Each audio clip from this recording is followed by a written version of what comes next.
ഫിലിമി പ്ലസിലേക്ക് എല്ലാവർക്കും സ്വാഗതം.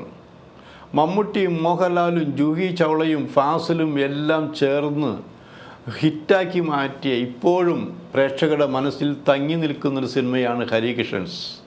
ആ സിനിമയ്ക്ക് രണ്ടാം ഭാഗം വരുന്നു. ഇതാണ് ഏറ്റവും പുതിയ വാർത്ത. അപ്പോൾ ചോദിക്കും, ആരാണ് സംവിധാനം ചെയ്യുന്നത്, ആരാണ് അഭിനയിക്കുന്നത് എന്നൊക്കെ. ഇതിൽ സംശയമുണ്ട്. ഏത് സിനിമയെയും രണ്ടാം ഭാഗം വരുമ്പോൾ അതിൽ ഒന്നാം ഭാഗത്തിൻ്റെ തുടർച്ചയായിരിക്കും രണ്ടാം ഭാഗം. ഒന്നാം ഭാഗത്തിൽ അഭിനയിച്ചവരെ പെട്ടെന്ന് മാറ്റാൻ പറ്റുമോ? ഇതുവരെ അങ്ങനെ അധികം ഉണ്ടായിട്ടില്ല. ചില ഒറ്റപ്പെട്ട സംഭവങ്ങൾ ഉണ്ടായിട്ടുണ്ട്. ഇപ്പോൾ മമ്മൂട്ടിയുടെ CBI തന്നെ എടുക്കുക, 6ാം ഭാഗം വരികയാണ് ഇവിടെ. ഇതിൽ മമ്മൂട്ടിക്ക് വല്ല മാറ്റം ഉണ്ടായിട്ടുണ്ടോ? മമ്മൂട്ടിയെ മാറ്റാൻ പറ്റുമോ? തിരക്കഥാകൃത്തിനെ മാറ്റാൻ പറ്റുമോ? മാറ്റാൻ ശ്രമിച്ചാലും ഇങ്ങനെ SN സ്വാമിയെ വിട്ട് വേറെ ആൾ ചിന്തിക്കാൻ പറ്റുമോ? അപ്പോൾ അത് ചില പ്രൊഡ്യൂസർമാരെ വേണമെങ്കിൽ മാറ്റാം. അതിനിടയ്ക്ക് ഇവർ മാറ്റി കഴിഞ്ഞല്ലോ. പക്ഷേ ഇവിടെ ഹരികൃഷ്ണൻസ് എന്ന് പറയുമ്പോൾ ആദ്യം വരുന്നത് മമ്മൂട്ടി, മോഹൻലാലും, ജൂഹി ചൗളയും, പിന്നെ ഫാസിൽ അന്നത്തെ ഹിറ്റ് മേക്കറാണെന്ന് ആലോചിക്കണം. അപ്പോൾ ആ സിനിമ അങ്ങനെ പ്ലാൻ ചെയ്യുമ്പോൾ വളരെ ബുദ്ധിമുട്ടുണ്ടായി. കാരണം രണ്ട് നടന്മാരും നിറഞ്ഞു നിൽക്കുന്ന കാലഘട്ടം തന്നെയാണത്. ഇവിടെ ഈ തിരക്കഥ എഴുതാൻ ബുദ്ധിമുട്ടി. കാരണം ഒരാൾക്ക് കുറയ്ക്കാൻ പറ്റില്ല, ഒരാൾക്ക് കൂട്ടാൻ പറ്റില്ല. അപ്പോൾ ഫാസിൽ അത് പടം റിലീസ് ചെയ്ത് കഴിഞ്ഞതിന് ശേഷമാണ് പറഞ്ഞത്, എൻ്റെ ജീവിതത്തിൽ ഞാൻ ഇത്രയും ടെൻഷൻ അനുഭവിച്ച ഒരു കാലഘട്ടം ഉണ്ടായിട്ടില്ല. കാരണം സിനിമ പരാജയപ്പെടുവോ വിജയിക്കുമോ എന്നുള്ളതല്ല. മമ്മൂട്ടിയും മോഹൻലാലും എൻ്റെ സിനിമയിൽ അഭിനയിച്ചിട്ടുണ്ട്. മമ്മൂട്ടിയും മോഹൻലാലും രണ്ടുപേർക്കും തുല്യ പ്രാധാന്യം കൊടുത്തുകൊണ്ട് ഒരു സിനിമ, രണ്ട് കൂട്ടരെയും ഫാൻസ് ഇങ്ങനെ നോക്കിയിരിക്കുക. എവിടെയെങ്കിലും അപാകതകൾ പറ്റിയാൽ അപ്പോൾ ഫാസിലിനിട്ട് കൊടുക്കും. അങ്ങനെ ആ രീതിയിലാണ് നിൽക്കുന്നത്. അപ്പോൾ ഈ രണ്ടുപേരും അഭിനയിക്കുന്നുണ്ടെന്ന് പറഞ്ഞപ്പോൾ തന്നെ ചില കോൾസൊക്കെ അന്ന് ഫാസിൽ വന്നിരുന്നു. നിങ്ങൾക്ക് മമ്മൂട്ടിയോടാണ് കൂടുതൽ പ്രിയമെന്ന് ഞങ്ങൾക്കറിയാം, അതുകൊണ്ട് നിങ്ങൾ മമ്മൂട്ടിക്ക് കൂടുതൽ എഴുതിക്കോ, പക്ഷേ മോഹൻലാലിന് പ്രാധാന്യം കുറയ്ക്കുകയാണെങ്കിൽ അദ്ദേഹത്തെ അഭിനയിപ്പിക്കാതിരിക്കണം, അല്ലെങ്കിൽ ഞങ്ങൾ സിനിമ കാണാൻ വരുമ്പോൾ എന്തെങ്കിലുമൊക്കെ ഉണ്ടാക്കും. ഇങ്ങനെ തരത്തിലുള്ള കൊച്ചു ഭീഷണികളും അക്കാലത്തുണ്ടായിരുന്നു. പക്ഷേ ഫാസിൽ അതിന് മറുപടി പറഞ്ഞില്ല. കാരണം മറുപടി പറഞ്ഞെന്താ, നിങ്ങൾ സിനിമ കാണുമോ എന്നിട്ട് തീരുമാനിക്കൂ എന്നാണ് പറഞ്ഞത്.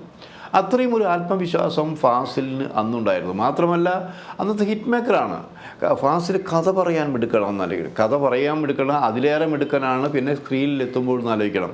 കാരണം ബേസിക് ഫാസിലൊരു നടനാണ്. അതുകൊണ്ട് തന്നെയാണ് ഇപ്പോൾ ആ ഫാസിലിൻ്റെ സിനിമാ ലൊക്കേഷനിൽ പോയവർക്കറിയാം, അഭിനയിച്ച കൊടുക്കുക എന്നുള്ള ആലോചിക്കണം. അപ്പം അങ്ങനെയുള്ള ഫാസിൽ തിരക്കഥ എഴുതി പൂർത്തിയാക്കി രണ്ടുപേരെയും വായിച്ച് കേൾപ്പിച്ചു എന്നാലോചിക്കണം.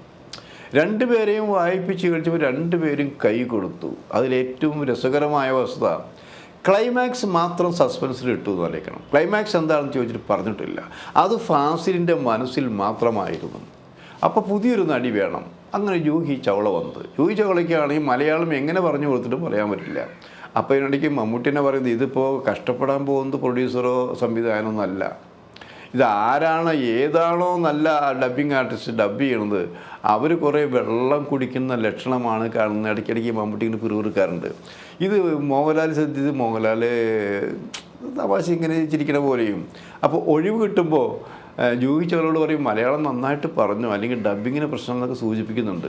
അപ്പോൾ ഇവർ തെറ്റായി ചില വാക്കുകളൊക്കെ ഉണ്ട്. മലയാളത്തിൽ വാക്കുകൾ പറയുമ്പോൾ ചില തെറ്റായിട്ട് പറയാം. അതിന് ഒരു അശ്ലീല ചൊവ്വ കലർന്ന അർത്ഥങ്ങളൊക്കെ വരണ്ട. അപ്പോൾ എല്ലാവരും ചിരിക്കും. അപ്പോൾ ചിരിക്കുമ്പോൾ ഇവർ വിചാരിച്ചവർ അഭിനയം കണ്ട് നന്നായിട്ട് ചിരിക്കാമെന്ന് വിചാരിച്ചാൽ അങ്ങനെയൊക്കെ കൊച്ചു സംഭവങ്ങളൊക്കെ ഈ സിനിമയിലുണ്ടായിട്ടുണ്ട്. പിന്നെ എന്താ സംഭവിച്ച, പടം ഇട്ട് കണ്ട് എല്ലാവരും സംതൃപ്തരായി കഴിഞ്ഞു. പടം കണ്ടു കഴിഞ്ഞു. പിന്നെ ഫാസിൽ ഒരു ദിവസം പറഞ്ഞു, അല്ല ഒരു റീഷൂട്ടുണ്ട് എന്ന് പറഞ്ഞു. റീഷൂട്ട് എന്താണെന്ന് ഇവർ പറഞ്ഞുള്ളൂ, പക്ഷേ കാര്യങ്ങൾ നടന്നിട്ടില്ല. പക്ഷേ സിനിമ തിയേറ്ററിലെത്തിയപ്പോഴാണ് ആൾക്കാർക്ക് മനസ്സിലായത്, ഇതൊരു ഫാസിലിൻ്റെ വേറൊരു ടെക്നിക്ക് സാധനം ഉണ്ടായിരുന്നു. കാരണം അതിന് 2 ക്ലൈമാക്സ് ഉണ്ടെന്ന് ആലോചിക്കണം. ആ 2 ക്ലൈമാക്സ് നിങ്ങൾ ഈ സിനിമ രണ്ട് സ്ഥലങ്ങളിൽ കണ്ടെങ്കിലേ നിങ്ങൾക്ക് അതറിയാൻ പറ്റുള്ളൂ, അല്ലേ? ഒരു ക്ലൈമാക്സിൽ മമ്മൂട്ടി, ഒരു ക്ലൈമാക്സിൽ മോഹൻലാൽ. അതായത് തിരുവനന്തപുരം അതായത് ഇവിടുന്ന് വടക്കോട്ടുള്ള ക്ലൈമാക്സിൽ മമ്മൂട്ടിയാണെന്ന് ആലോചിക്കണം. തെക്കോട്ടുള്ള ക്ലൈമാക്സിൽ മോഹൻലാലാണ്. അതൊന്നൊരു കുറച്ചൊരു സിനിമ നന്നായി ഇതൊക്കെ വിജയിച്ചെങ്കിലും ഫാസിലിൻ്റെ ഭാഗത്തുനിന്ന് അങ്ങനെ ഒരു നീക്കം ഉണ്ടായതിൽ ശരിക്കും വിമർശനമുണ്ടായി.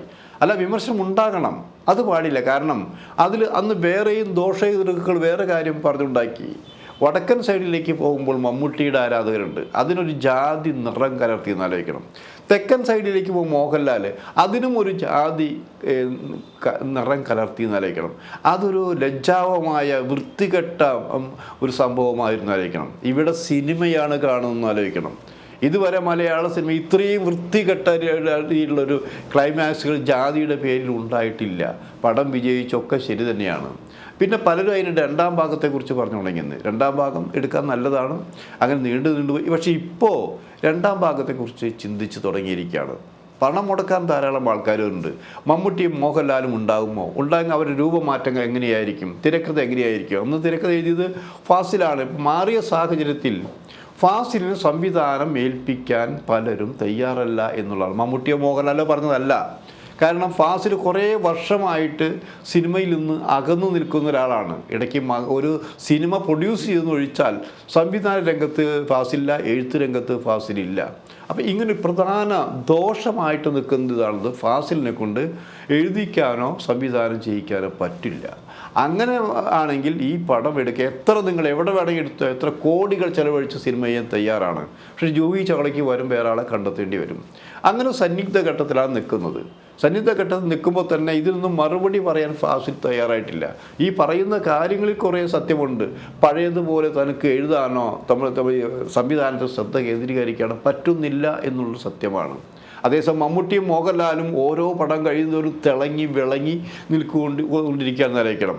അപ്പോൾ പിന്നെ ഒരു സജഷൻ വന്നതെന്ന് വെച്ചാൽ നടക്കുമോ ഇല്ലയോ എന്നുള്ള കാര്യം. സജഷൻ വന്നത് ഇപ്പം ഫാസിലിനെ കൊണ്ട് തന്നെ ചെയ്യിക്കണമെങ്കിൽ ഫാസിലിൻ്റെ ഊർജ്ജവും ഫാസിലിനേക്കാൾ മിടുക്കനുമായ ഒരു മകനുണ്ട്, ഫഹദ് ഫാസിൽ. ഫഹദ് ഇപ്പോൾ ബഹുഭാഷകളിൽ നിറഞ്ഞു നിൽക്കുകയാണത്. ഒരു നടൻ മാത്രമല്ല, നല്ല നല്ല പടങ്ങളും നിർമ്മിച്ചിട്ടുണ്ട്. അതിലൊരു പടത്തിന് നിർമ്മാതായി വെച്ചിരിക്കുന്നതും ഫാസിലിനെ തന്നെയാണെന്ന് ആലോചിക്കണം.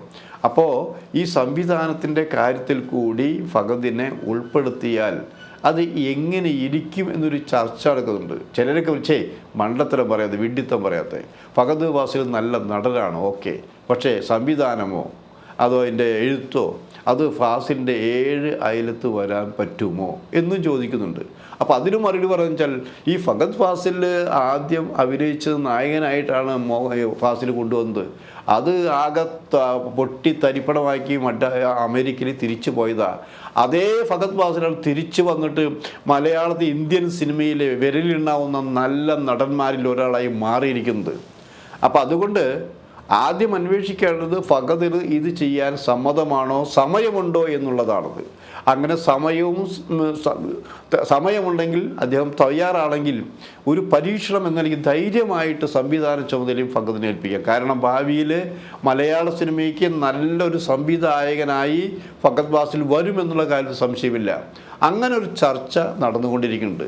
ആ ചർച്ച നടന്നുകൊണ്ടിരിക്കുമ്പോഴും എഴുതുന്നത് ആര് എന്നൊരു ചോദ്യവുമുണ്ട്.